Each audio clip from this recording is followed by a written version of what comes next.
శ్రోతలకు నమస్కారం. కథాపుస్తకంకి స్వాగతం. ఈరోజు మనం శ్రీమతి మాలతీ చందూర్ గారు రాసిన ప్రేమలేఖ అనే కథను విందాం.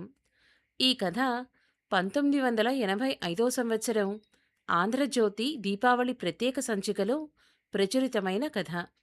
ఇక కథలోకి వెళ్దాం. నా 60వ ఏట ప్రేమలేఖ అందుకున్నానోయ్ అన్నారు వాసుదేవరావు గారు. ఉలిక్కి పడినట్లుగా చూశాడు మూర్తి ఆయన వైపు. వాసుదేవరావు గారికి 70 ఏళ్లకు పైనే ఉంటాయి. 5-6 ఏళ్ల క్రితం శతాబ్ది పూర్తి చేసుకున్నారు.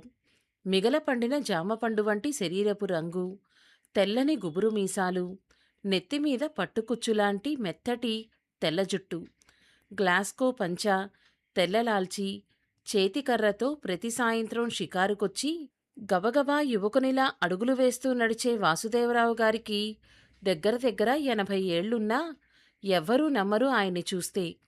వార్ధక్యం కొందరి ముఖాలకి కొత్త అందాన్ని, హుందాతనాన్ని ఇస్తుంది. అటువంటి కొందరిలో వాసుదేవరావు గారు ఒకరు.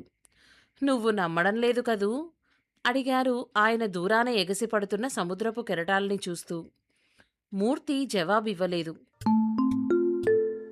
వాసుదేవరావు గారు మామూలు సముద్రపు ఒడ్డుకు వచ్చే సగటు రిటైర్ ఆఫీసర్లాగా చూసేవాళ్లకి అనిపించచ్చు.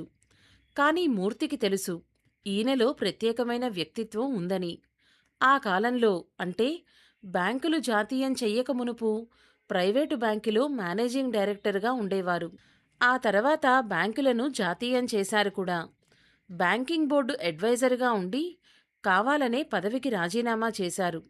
బ్యాంకులను జాతీయం చెయ్యకమునుపు ఆయన ఎందరికో ఉద్యోగాలిప్పించారు.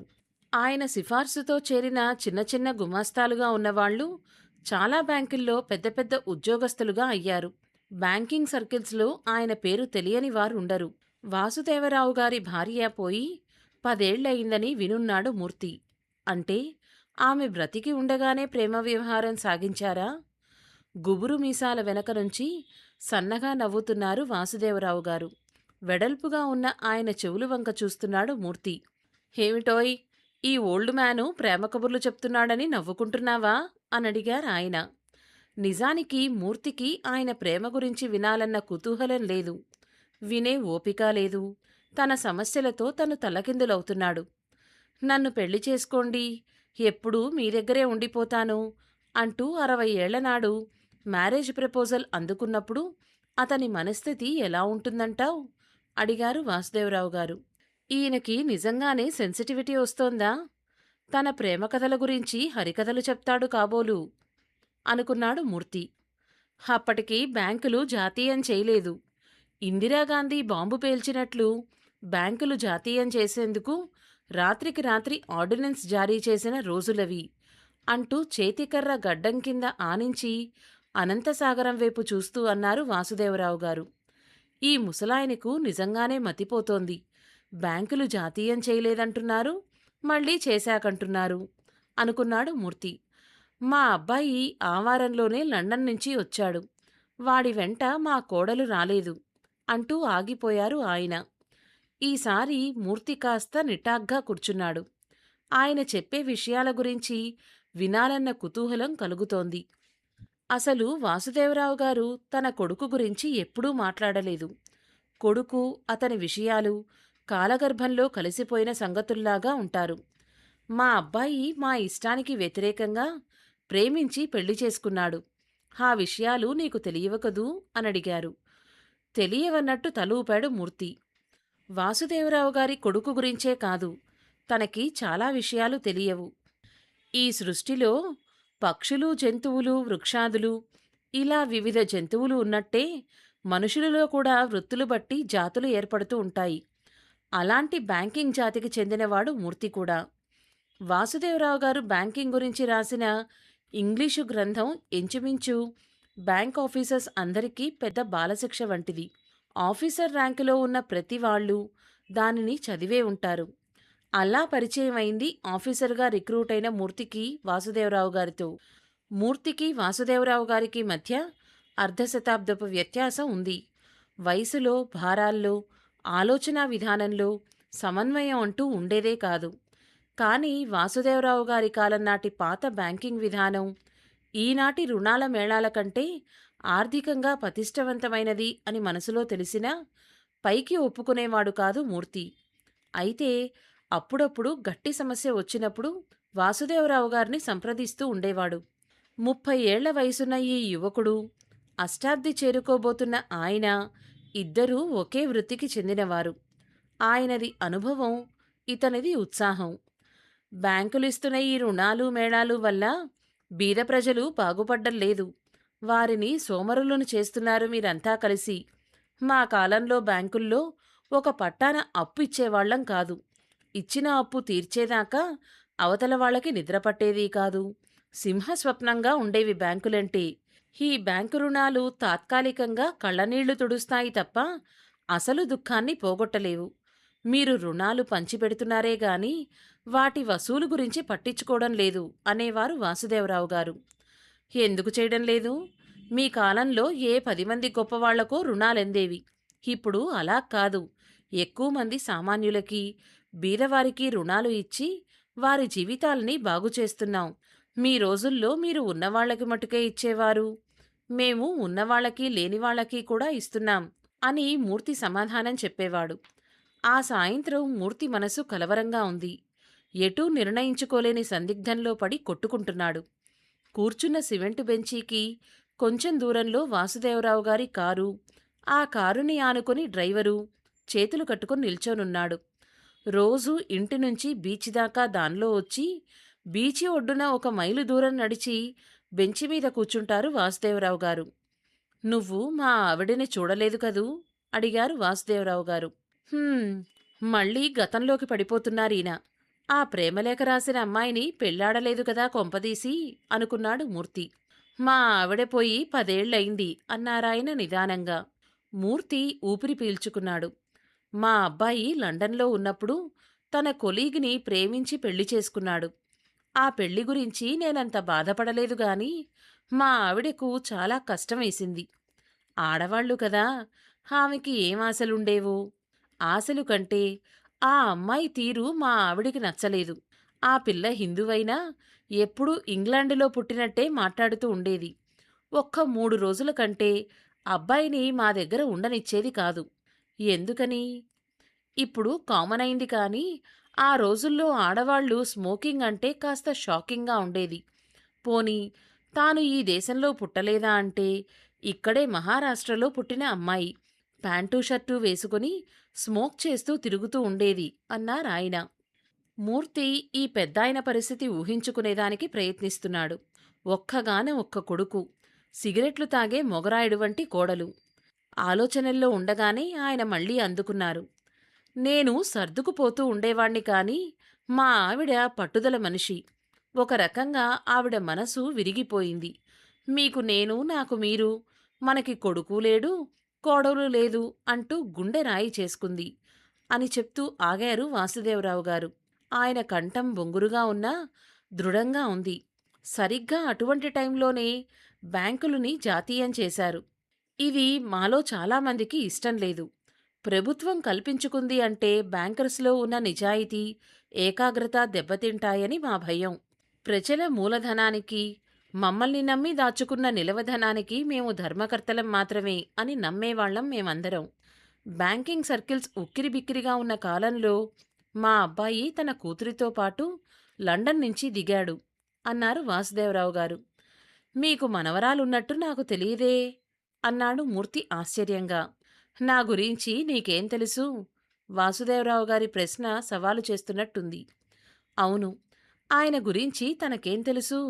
విశాలమైన వారి ఇంట్లో ముందు హాల్లో ఎప్పుడైనా వెళ్ళి కూర్చున్నప్పుడు వంటవాడు కాఫీ బిస్కెట్లు ఇవ్వడం, ఆయన లోపల నుంచి బయటికొచ్చాక మాట్లాడి ముందు హాల్లో నుంచే తను బయటికి రావడం తప్ప తను ఆ ఇంట్లో ఎవరున్నారో, ఎంతమందున్నారో కూడా చూడలేదు. ఆసారి వచ్చినప్పుడు మా అబ్బాయి 10 రోజులు మా దగ్గరున్నాడు. ఎవరితో మాట్లాడేవాడు కాదు. గదిలో పడుకొని పగలు రాత్రి నిద్రపోతూ ఉండేవాడు. మరి మనవరాలో?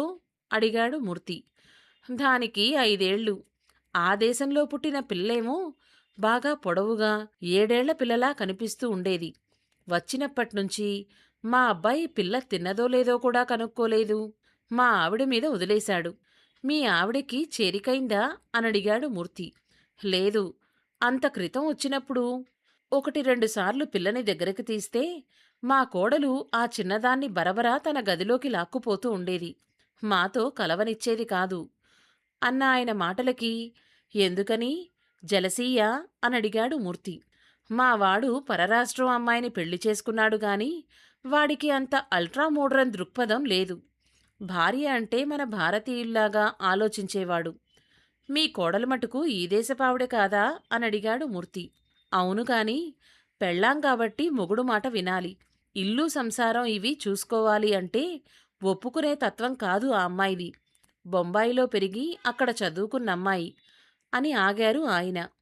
అయితే ఘర్షణ పడుతూ ఉండేవారా అనడిగాడు మూర్తి. మా దాకా ఏమీ వచ్చేవి కాదోయ్. ఆ సారొచ్చినప్పుడు మావాడు మనవరాల్ని మాతోనే 1 నెల రోజులు ఉంచుకోమని కోరాడు అన్న ఆయన మాటలకి మీరొప్పుకోలేదేమిటి అనడిగాడు మూర్తి. మనసులో ఇష్టం లేదు. నేను అలా అనుకోవడం చాలామందికి అసహజంగా అనిపించొచ్చు. మూర్తి అవుననలేదు కాదనలేదు ఆయన మాట విని. ఎన్నడూ తమ కుటుంబ విషయాల గురించి మాట్లాడని వాసుదేవరావు గారు ఈరోజు తన కొడుకు గురించిన విషయాలు ఎందుకు చెప్తున్నాడు? పెద్దతనంలో శరీరమే కాదు, హృదయం కూడా చాలా బలహీనంగా ఉంటుందోయ్. గాజుబుడ్డీలాగా చాలా అస్తారుపదంగా కాపాడుకోవాలి రెండిటినీ అన్నారాయన. ప్రశ్నార్థకంగా చూశాడు మూర్తి. శరీరమా హృదయమా అన్నట్లుగా. ఈ శరీరం బలహీనమైతే డాక్టర్లుంటారు, మందులుంటాయి. హృదయం ఉంది చూశావు, అది వెన్నలాగా ఏమాత్రం వేడి తగిలినా కరిగిపోతుంది. అజాగ్రత్తగా ఉంటే పగిలిపోతుంది. మా ఆవిడతో చెప్పాను. మనవరాల్ని 1 నెల్లాళ్ళు ఉంచుకున్నా ఆ పిల్ల మీద మమకారం పెంచుకోకు, అంటీ ముట్టనట్టుగా ఉండు అని. మరావిడ ఉండగలిగారా అన్న మూర్తి ప్రశ్నకి ఒక రకంగా ఉండగలిగాం. ఎలాగో తెలుసా? నాకు నువ్వు నీకు నేను అన్న మా దాంపత్యపు బంధం చాలా గట్టిగా అల్లుకుంది గనక.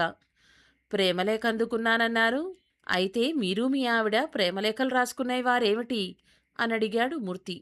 ఆహా, ఆ అవసరం మాకు కలగలేదు. మేము ఒకరిని విడిచి మరొకరు ఉండలేదు. 2 సార్లు యూరప్ వెళ్ళాను. ఇంగ్లీషు రాకపోయినా వెంటలాక్కుపోయాను మా ఆవిడని. జ్ఞాపకాల బరువులతో ఆయన కళ్ళు నల్లగా అయ్యాయి. కనుగుడ్లలో బీచిదీపాలు ప్రతిఫలించాయి. మూర్తి కళ్ళజోడు లేని ఆయన కళ్ళవంక చూస్తున్నాడు. వాసుదేవరావు గారికి చత్వారం వచ్చి పోయిందిట. ఇప్పుడు జోడు లేకుండా చదవడమే కాదు, దూరపు వ్యక్తిని కూడా గుర్తించగలరు. మనవరాలి పేరు చెప్పలేదు అడిగాడు మూర్తి. మేము బేబీ అని పిలిచేవాళ్ళం. పేరు ఏదైతే ఏమిలే, బేబీ ఈ ముసలివాళ్ళిద్దరికీ ఎంత చేరువుగా రావాలని ప్రయత్నించేదో అంత దూరంగా ఉంచేవాళ్ళం అన్నాయన మాటలకి అన్యాయం కాదు అన్నాడు మూర్తి. ఎవరికి? మాకా బేబీకా అనడిగారు వాసుదేవరావు గారు. బేబీకే కాదు, ఆట సామాన్లు, ఆలనా పాలనా, కార్లో షికార్లు, కబుర్లు అన్నీ ఉండేవి. రోజూ బేబీ షికార్లు, ఆటల్లో ఏ లోపం చేసేవాళ్లం కాదు. ఏ క్షణంలో బేబీని వాళ్ళ నాన్న తీసుకువెళ్ళినా మనం బాధపడకూడదు, మమకారం పెంచుకోకూడదు అని గట్టి నిర్ణయం తీసుకున్నాం. మా మనసుల్ని రాయి చేసుకున్నాం. తర్వాత ఏం జరిగింది అన్నాడు మూర్తి మధ్యలో. నెల్లాళ్లయ్యాక మా అబ్బాయి లండన్ నుంచి వచ్చాడు అని ఆయన నిశ్శబ్దంగా అయిపోయారు. మూర్తికి ప్రేమలేఖ రాసిన ఆ యువతి గురించి వినాలనుంది. 60 ఏళ్ల వయసులో ఈయనకి ప్రేమలేఖ రాయగల యువతి ఎలా తటస్థపడింది అని ఆలోచిస్తున్నాడు. మీకు సెక్రటరీ ఉండేదా అనడిగాడు మూర్తి మనసులో వచ్చిన ఆలోచన ఆపుకోలేక. ఉండేవాడు, ఉండేది కాదు అన్నారు వాసుదేవరావు గారు లింగభేదాన్ని ఒత్తి పలుకుతూ.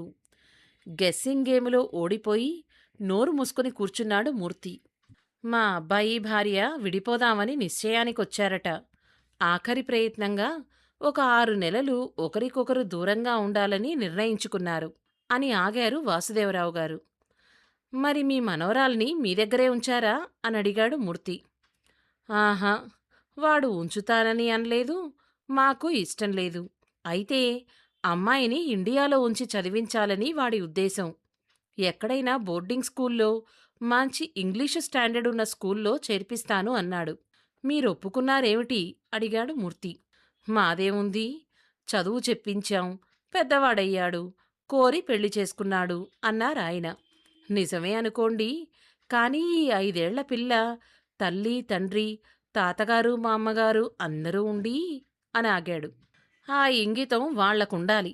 మా కోడలు తను ఆ పిల్లని పెంచలేను, హాస్టల్లో ఉంచమందిట.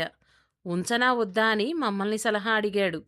అప్లికేషన్సు మంచి స్కూళ్ళు అంటూ ఆ వేసంగి 2 నెలలు అటు ఆల్మోరా నుంచి ఇటు ఊటీ దాకా అన్ని స్కూళ్ళు చూసొచ్చాడు. నచ్చలేదా మరి? అడిగాడు మూర్తి. వాడికి నచ్చింది. కాని ఈ 2 నెలల్లో బేబీ కొద్ది కొద్దిగా మా మనసుల్ని కొల్లగొట్టడం ఆరంభించింది.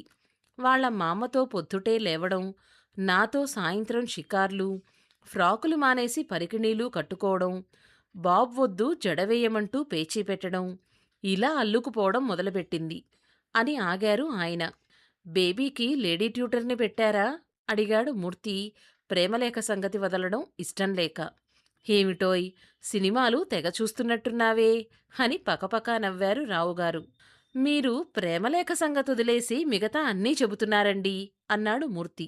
దైవదర్శనం చేసుకోవాలంటే ముందు ప్రాకార ప్రదక్షిణం చెయ్యాలి కదటోయ్, చివరికి గదా మూలవిరాట్టు కనిపించేది అన్నారు నవ్వుతూ. మూర్తి బదులు చెప్పకుండా ఊరుకున్నాడు. ఎక్కడ చదివించాలో నిర్ణయం అయిపోయింది. మంచి హాస్టలు, క్రమశిక్షణ, చదువుగల స్కూల్లో అడ్మిషన్ వచ్చింది. అమ్మాయికి కావలసిన యూనిఫాంలు, బెడ్డింగు, దుప్పట్లు, నైట్ డ్రెస్సులు, ఇలా హాస్టల్ వాళ్ల నిబంధన ప్రకారం ప్లాస్టిక్ బకెట్తో సహా అన్నీ కొనడం కూడా అయిపోయింది.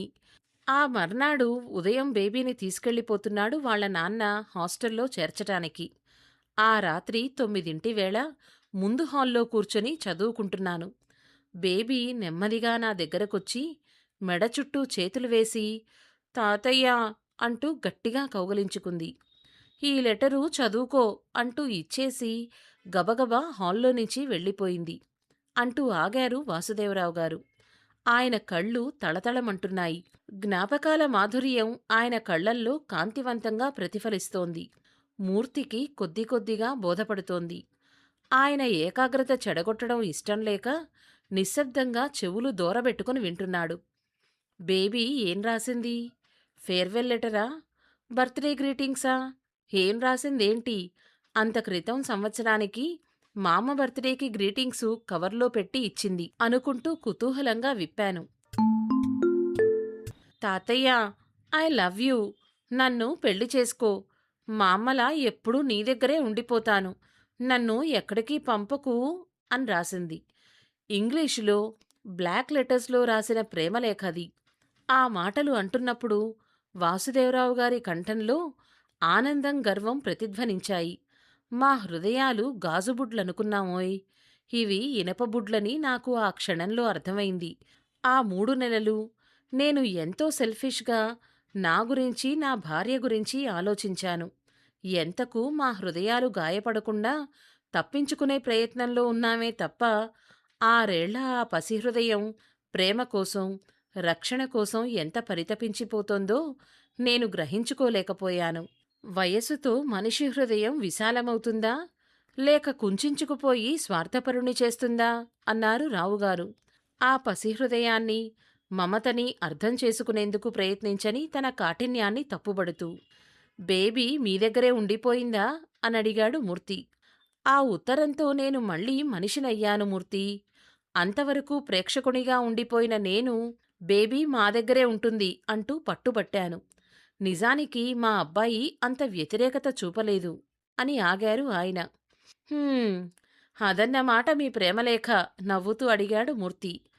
అది ఉట్టి ప్రేమలేఖ కాదోయ్, మా జీవితాల్లో వెలుగు వెన్నెల, కదలిక, కాంతి ఎన్నో తీసుకొచ్చిన అపూర్వ లేఖ. మా బేబీ తన చిటికెన వేలు చుట్టూ ఈ పెద్దవాళ్ళిద్దర్నీ దారం ముక్కల్లా చుట్టేసుకుంది. మరి పెళ్లి చేసుకోలేదే అనడిగాడు మూర్తి ఆట పట్టిస్తూ. నాకంత అదృష్టం లేదోయ్. తొందరపడి 50 ఏళ్లు ముందుగా పుట్టేశాను. మా అబ్బాయి కోడలు విడిపోయారు. ఆ తర్వాత మా అబ్బాయి పోయాడు. నా భార్య పోయింది. ఇన్ని కష్టాల్లో, ఇన్ని బాధల్లో శిథిలమైపోయిన ఈ పడవని చుక్కానిలా పట్టుకు నడుపుతోంది మా బేబీ. మీ ఇంట్లో ఆమెని ఎప్పుడూ చూడలేదు. మీరెప్పుడూ పరిచయమూ చేయలేదు అన్నాడు మూర్తి. ఇంతవరకు అవసరం రాలేదు అన్నారు వాసుదేవరావు గారు. ఇప్పుడొచ్చిందా అనడిగాడు. నేను బ్యాంకర్ని. ఫిక్స్డ్ డిపాజిట్కి టైం అయితే గాని ఆ పేపర్ వైపు తలెత్తి కూడా చూడను. బేబీ 3 నెలల క్రితం ఒక ఉత్తరం రాసింది. ఏమిటి? ఇప్పటిదాకా ప్రేమలేఖ గురించి టెన్షన్లో పెట్టి మళ్ళీ ఇప్పుడు ఇంకో ఉత్తరం అంటున్నాను అనుకుంటున్నారా? మరొక్క 5 నిమిషాల్లో ఈ ఉత్తరం సంగతి కూడా తెలిసిపోతుంది. కొంచెం వెయిట్ చేయండి. మళ్ళీ కథలోకెళ్దాం. ఇంతకీ వాసుదేవరావు గారు ఈ విషయాలన్నీ తనకెందుకు చెబుతున్నది అర్థం కావట్లేదు మూర్తికి. నీకు చెప్పాల్సిన సమయం సందర్భం వచ్చాయి అంటూ వాసుదేవరావు గారు పిన్ చేసిన 2 ఉత్తరాలు మూర్తికి అందించారు.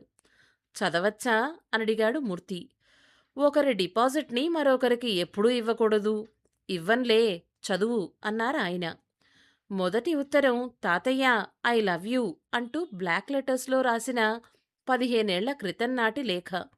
రెండోది అదిరే గుండెల్తో సందేహ సంతోషాల, ఆశా నిరాశాల మధ్య ఊగిసలాడుతూ వణికే వేళ్లతో ఉత్తరం మడత విప్పాడు మూర్తి.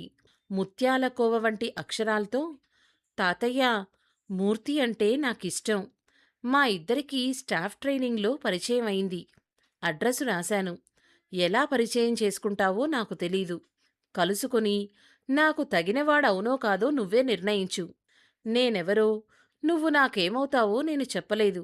సమయం వచ్చినప్పుడు ఎలా చెప్పాలో, చెప్పే అవసరం ఉంటుందో ఉండదో ఆ నిర్ణయం నీకే వదిలేస్తున్నాను. ఇట్లు రాగిణి అనుంది ఆ ఉత్తరంలో. 3 నెలల క్రితం రాసిన ఉత్తరం. మూర్తికి ఏం మాట్లాడాలో, ఎలా చెప్పాలో కూడా బోధపడకుండా ఉంది. ప్రొబేషన్ ఆఫీసర్స్ ట్రైనింగ్ పీరియడ్లో రాగిణిని కలుసుకోవడం, ఆమె స్థిరమైన అభిప్రాయాలు, వ్యక్తిత్వం, రూపం కళ్ల ముందు గిరగిరా తిరుగుతున్నాయి. మా బేబీని చేసుకున్నవాడు సుఖపడతాడోయ్. దానికి ప్రేమించటమే కాదు, ప్రేమించిన వ్యక్తిని పై అంతస్తుపై కూర్చోబెట్టగల హృదయం ఉంది అన్నారు వాసుదేవరావు గారు. 3 నెలలుగా మీతో పరిచయమయ్యి రాగిణి మీ మనవరాలని తెలుసుకోలేకపోయిన నా అమాయకత్వానికి నాకే సిగ్గుగా ఉంది అన్నాడు మూర్తి. నువ్వు కొద్దిగా కూడా గెస్ చేయలేకపోయావా అనడిగారు వాసుదేవరావు గారు. మీ మాటలు, మీ కబుర్లు నన్ను కట్టేస్తున్నాయి. ఎక్కడో విన్నాను అనిపించేవి, కాని గ్రహించలేకపోయాను అన్నాడు మూర్తి. అయితే ఈరోజే ఫోన్ చేసి చెప్తాను, గ్రీన్ సిగ్నల్ ఇచ్చినట్లుగా అన్నారు వాసుదేవరావు గారు సంతోషంగా. సరిపోయింది. ప్రేమలేఖ మీకు, పెళ్ళి నాతోనా అని ఓ చిన్న విసురు విసురుదామనుకుని మళ్ళీ నాలుగు కొరుక్కొని ఓడిపోయానా గెలిచానా అన్న సందిగ్ధంలో పడి ఎటూ నిర్ణయించుకోక మునుపే ఆయన వెంట కారులోకి ఎక్కడం, కారు కదలడం రెండూ జరిగిపోయాయి. సమాప్తం. ఇదండి కథ. 1950వ సంవత్సరం నుంచి దాదాపు 30 దశాబ్దాల పాటు చాలా రచనలు చేశారు మాలతీ చందూర్ గారు. ఆ కాలం వాళ్ళకి ఆవిడ గురించి చెప్పవలసిన అవసరమే లేదు. ఆవిడ రాసిన కథలు చాలా ప్రచురితమయ్యాయి. ఈ కథే కాకుండా లక్ష్మీదేవి నవ్వు అనే ఇంకో కథని కూడా నేను ఈ ఛానల్లో చదివాను. తప్పకుండా ఆ కథని కూడా వినడానికి ప్రయత్నించండి. లింక్ని డిస్క్రిప్షన్లో ఇచ్చాను. మరిన్ని సందేశాత్మక, సామాజిక, వినోదాత్మక కథలు వినాలి అనుకుంటే కథా పుస్తకం ఛానల్ని సబ్స్క్రైబ్ చేసుకోండి. అలాగే ఈ కథని లైక్ చేసి హైప్ చేయడం మర్చిపోకండి. అప్పటి కథల్ని మళ్ళీ వినే అవకాశం వస్తుంది అందరికీ. ధన్యవాదాలు.